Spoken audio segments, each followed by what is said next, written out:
guys, welcome back to our channel. I'm Julia. And I'm Bobby. Today we're going to bring you guys along to check out a project car that we're looking into. It's a 1967 Ford Mustang.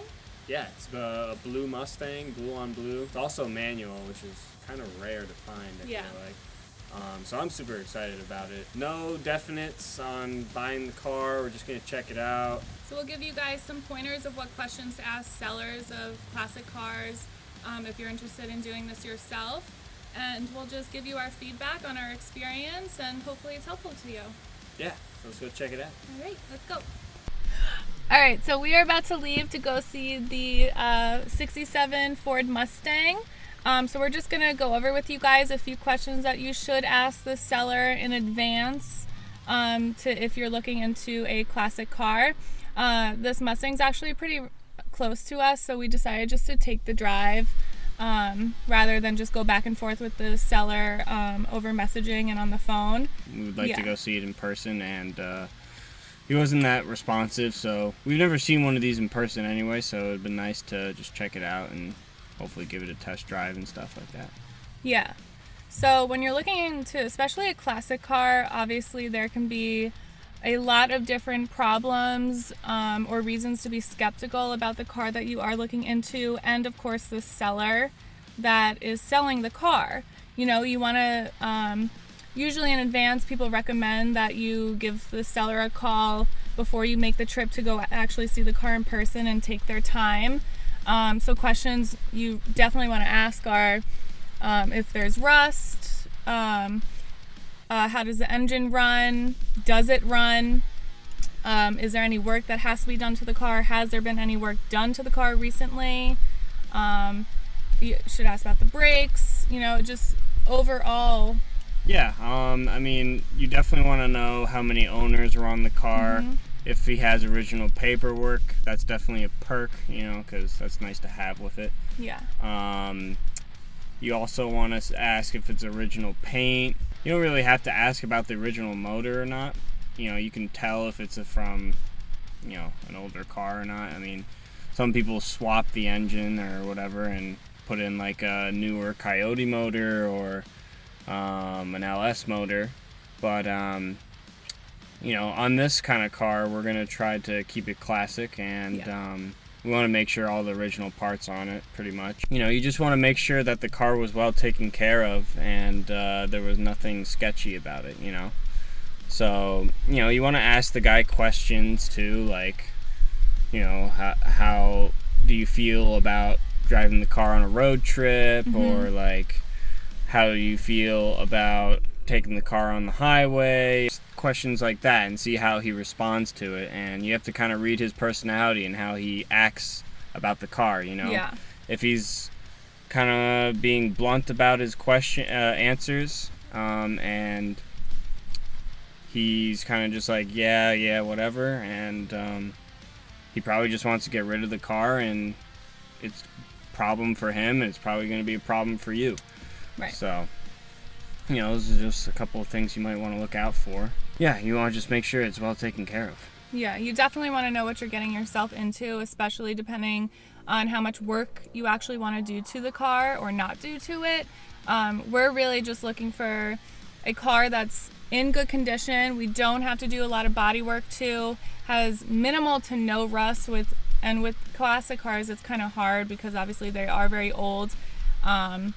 And we're in the Northeast, so you have to be a little wary of where the car has been parked. Is it in a heated garage? Is it not? Is it left out with just a car cover? And then in the winter when you deal with snow, that can definitely increase the amount of rust in the car.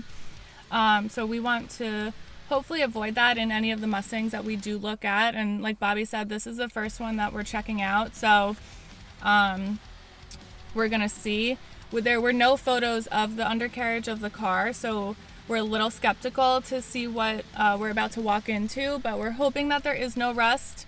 But also with the paint job that this car has, it looks very bright blue. It doesn't look like the original like icy blue that the Mustangs did come in 67. So that we're also a little wary of too. Yeah. But we'll see. We're just going to check it out. We want to just see the body style. I would really love to get our hands on like a 70, 71 fastback Mustang, but those are a little pricier. So Yeah. we're just going to check out a bunch of different ones and see what's good. So, Yeah. yeah. We're not going to rush anything. We're going to No. buy what's right for us. So, Yeah. Bottom line is, the big thing you want to look out for in buying an old classic car is that you want to make sure the body is in good shape. Because if it's not in good shape, then you're going to have a huge hole in your pocket at the end of it. Unless you are like totally down to spend like $2, $3, $4 on a car that needs major work and you're going into like fully restoring the car. Yeah. But that's really not what we're interested in. We want a car that hopefully does run at the time of purchase. We're down to put like a new engine in it and do some engine work to it. And, some louvers, maybe some pinstripes, but keep everything original to what Ford had designed back in the 60s. And, we're really not trying to do anything crazy. Because we really do appreciate that classic muscle car style. So we're going to keep it cool for the first car that we're going to restore. Maybe our projects along the line down the road. You never know. We might get a little wild with them. But yeah, we're not going to put a wide body kit on a classic Mustang. So, yeah. But we really want to see how much rust, if the guy had done any work, if it is an original paint job or not. Because pictures can be very deceiving. So don't trust really anything you see online. Yeah. So we're going to go check it out now. Yeah. And I don't want to bring the camera and vlog or talk around the guy while we're checking it out, because I don't want him to be weirded out about it. So I'm just going to take a couple of shots for you guys, and then when we get back in the car, we will explain our experience and how the review went, I guess. We're going to take a peep. All right. All right, we'll see you guys in a bit. 346 minutes later. Okay, where do we want to start? I don't know where to start, honestly. Yeah. The best part was the first moment we saw it from far away. From far away. Yeah. You get that like tingly feeling. I felt it all over. Yeah, it looked so pretty, Yeah. and then when we really got to inspect it, it all kind of went It was kind of the downhill. second that we got close enough to it, we were like, oh no. It just got worse and worse, honestly. Really upsets me. I feel sad right now, you guys. We noticed a bunch of the paint was chipping away on the hood. But not even just about the paint, the color. It's not original. Not even original. And maybe one of the cheapest paint jobs I've ever seen. You pretty much just got the cheapest deal Yeah. you could ever get for a paint job. Yeah. And it's too bad. Flaking off, it's peeling off, it's chipped off.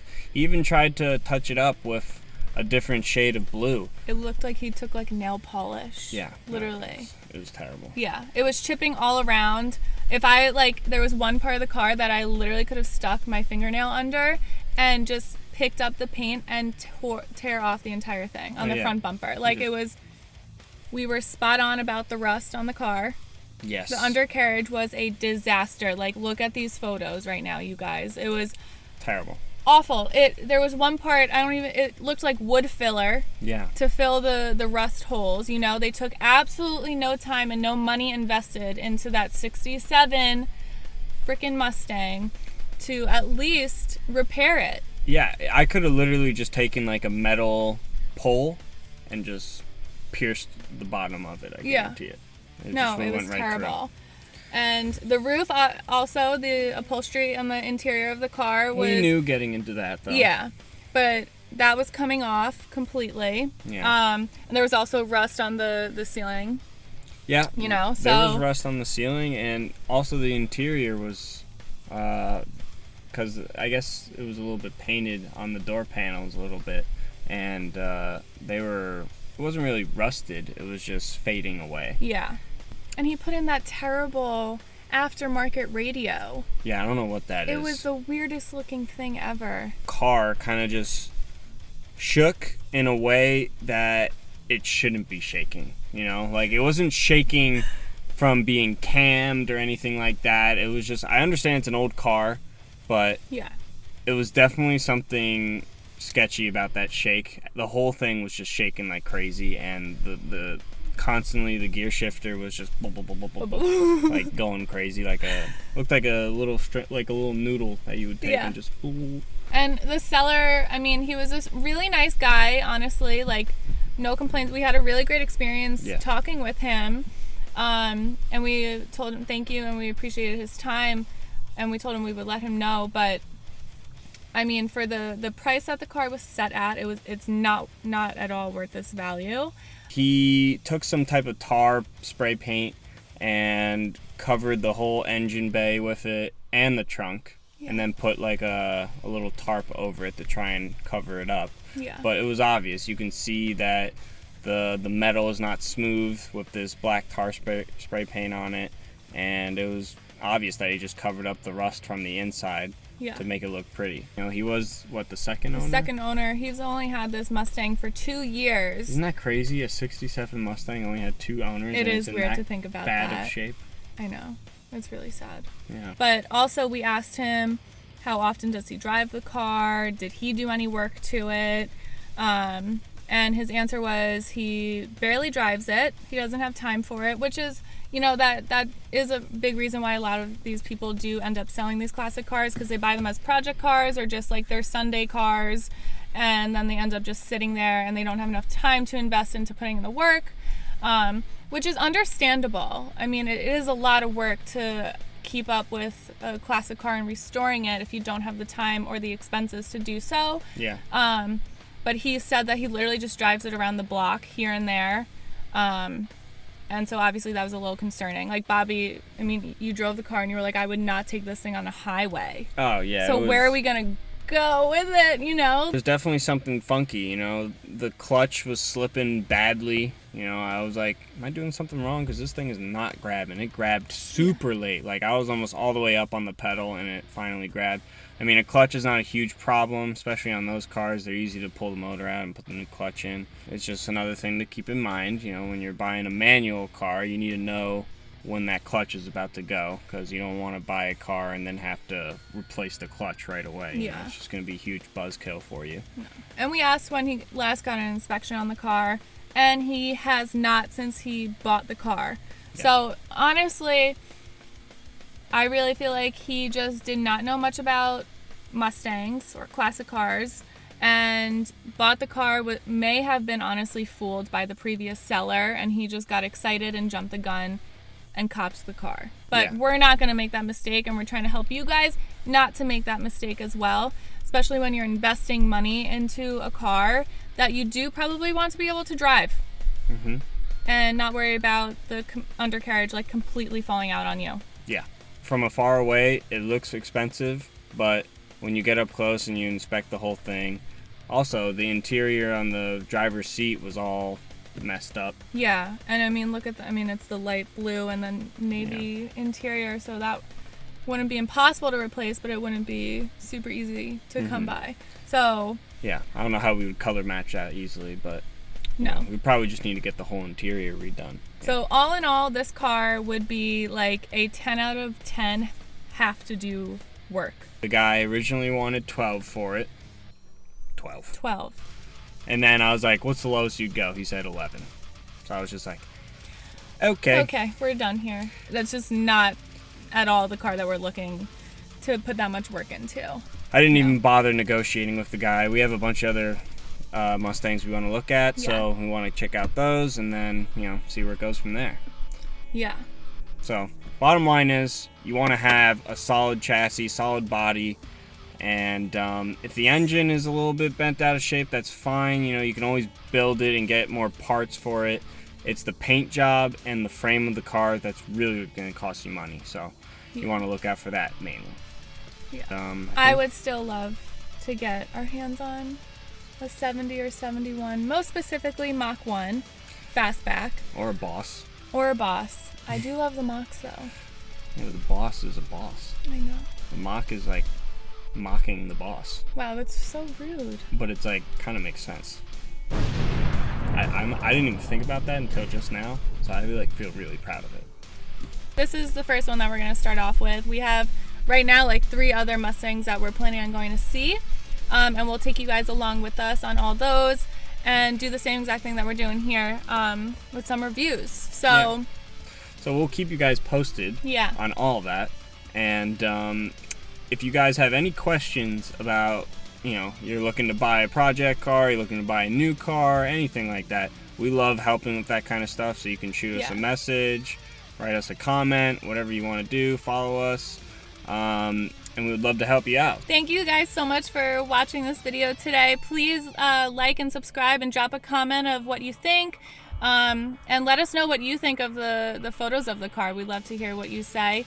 And check out our Instagram, Mr. and Mrs. Stang. You can like us on Facebook, but most importantly, just subscribe so that you can stay tuned to all of our weekly uploads that we have coming for you guys. Thank you guys for watching. Bye, guys.